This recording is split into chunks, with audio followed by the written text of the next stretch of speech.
మెదక్ పట్టణంలో మొదలైన బతుకమ్మ పండుగ సంబరాలు ఈ రోజు శనివారం మొదటి రోజు కావడంతో పట్టణంలోని కలిగొండకు చెందిన మహిళలు సోదరిమణులు పప్పుల బతుకమ్మను 11వ వార్డులో ఉన్నటువంటి మహబూబ్ కెనాల్లో బతుకమ్మను నిమజ్జనం చేయడం జరిగింది. అదేవిధంగా మహిళలు మాట్లాడుతూ బతుకమ్మ పండుగ మరియు దసరా కూడా శాంతియుతంగా శుభంగా జరగాలని తెలిపారు.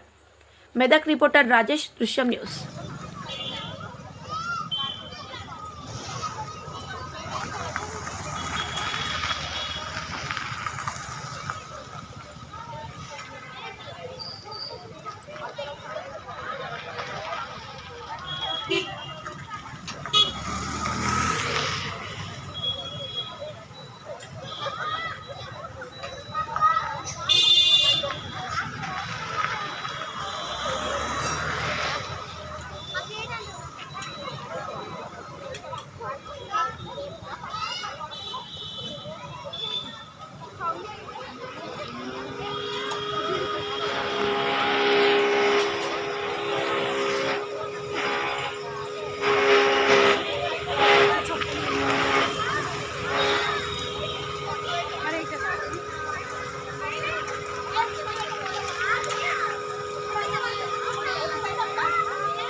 ఫస్ట్ బతుకమ్మలు 9 బతుకమ్మలు మాది కోలిగట నిమజ్జనం చేస్తానికి బతుకమ్మ పండుగతో అందరితో ఆడపడుచులతో అందరం వచ్చి నిమజ్జనం చేస్తున్నాం.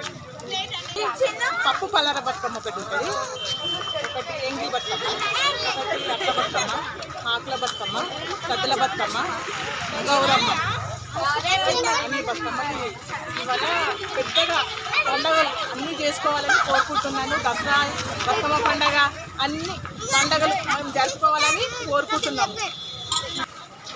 బతుకమ్మతో పాటు దసరా గీత అందరితో పాటు శాంతివంతంగా జరగాలని కోరుకుంటున్నాం.